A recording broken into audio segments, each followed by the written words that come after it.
Okay, energy medicine is a hot topic today.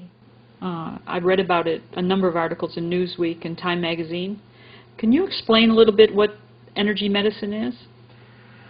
Energy medicine is a treatment, or you can say a method of improving health using subtle energy.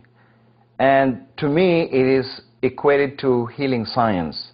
And this is the problem, because the word medicine is always connected to pharmacological treatment today in the current way. But if you look at the different films, they talk about medicine man, which pertains to the traditional medicine in different countries and cultures that deals with using herbs, dealing with massage, psychic healing, all those kinds of energetic healing. That sums up into what we call today energy medicine. What about allopathic medicine? Is it complementary or contradictory? Well, in terms of allopathic medicine or modern medicine, if you see energy medicine, it is really complementary to allopathic medicine. In fact, if you combine modern medicine, or what we call allopathic medicine, with energy medicine, it's the complete system of the medicine of tomorrow. And I would really love to see these two combined, or even the energetic healers would be able to work in hospitals in a wing called energy medicine wing of the hospital and complement the doctors. So they both complement. The only thing today is medicine, as perceived by our modern doctors, are geared into much on the physical anatomy, on the physical matter of the body, the gas part, the liquid aspects, and also the neurological aspect. But when you speak of energetic medicine, it starts on the bioplasmic energy field, which in spiritual term, it's called the aura, or it's called the etheric substance, or the bioplasmic life substance in the body, which interpenetrates the physical. Where does that bioplasmic body exist? I don't really get how it's interpenetrating the body. Is it vibrating at a higher frequency, or is it I would say substance? I would say that a person is made up of a physical body and an invisible energetic counterpart. And there are different layers of that energetic counterpart. So this physical body acts as the hardware. If a person is a cell phone, a cellular phone model, the physical body is the hardware. The energetic aspects, which is called the vitality aura, is the battery that serves to empower and energize the physical body and the different organs and systems. Now, there's another two components of the invisible energy body, which is called the mind, which is related to thinking processes, and the emotions, which relates to feelings. So there are three big layers of energetic invisible anatomy that people have to learn to be able to use energy medicine efficiently.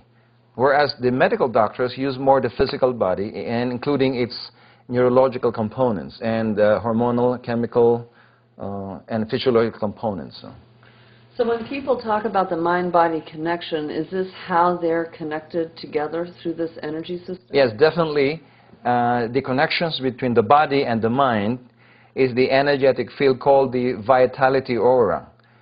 And most healers are using this as a component to their healing techniques. But then, if you deal with healing emotional and mental problems, you need to start dealing with the emotional and mental aura, which sometimes are the causes of the physiological and chemical conditions. And so these are the interrelated components of a human being that makes a person healthy or unhealthy. A lot of people equate energy healing with spirituality or spiritual healing, like the charismatic healers in the churches. How does energy medicine relate to what you're talking about with this mind-body connection in terms of a spiritual healing? Now, if you look at the charismatic healers or Christian healers, they pray over a person's head. They can use their palms over the head and pray over a person. That is also energetic medicine or energy medicine, in the way that you are bringing this subtle vibration called the divine light, passing to the divine center of the person, bring it to the hands, and putting in the top of the head. So there's an invisible energy center on the top of every person called the crown center that acts as a funnel of light that brings and drink that divine light to bring it to the different parts of the body. And if the healer can pray or direct the energy to the component, like an organ that is sick, then you can even make it faster than just making a wish. Now, the issue with divine healing is that they put their hands over the head of a person thinking that the divine light passes directly to the brain immediately, not knowing that there's an energy field called a crown energy center. And in the yogic tradition, they call it the crown chakra. Chakra is a Sanskrit term for whirling energy center, which is like a whirling energy on top of the head. So when the healer, either a divine healer, a charismatic healer, or a normal healer, knows the components, where to bring the energy to the person who's sick, and what organ would it deliver, the healing or the praying over method becomes systematic and scientific. So this is where the healing science come in as a major method that equates into energy medicine. Now, these whirling energy centers, are they connected physically to the body somehow? Yeah, in a way. Let me just give it more graphics. Imagine that this person has an energy field called the vitality aura. The denser part of that is almost the same profile as the shape of the body. It has ears, it has eyes, it has a brain, it has the leg component. It's like a double. That's why in spiritual education they call it etheric double, because this bioplasmic vibration that is invisible to naked eyes is like the shape of the body. There's a finger, and there are lights that come out of the finger. And so if you look at the different layers of these energetic fields, there is also the emotional component that is even more refined, that interpenetrates the first layer and the physical body. And the third one is the mental counterpart that interpenetrates the emotional, the vitality, and the physical body. So they interpenetrate each other. The more subtle, the more it can penetrate the other another system. Now, these centers, called the chakras or energy centers, are like vortices of energy that comes out of the body in certain locations. And there are 12 of them instead of 7 used by normal schools of healing and yoga.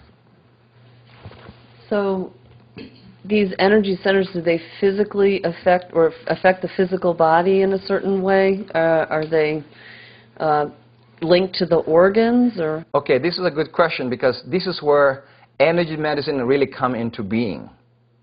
Now, energy medicine uses the spiritual anatomy or the energetic anatomy of a person to heal the person.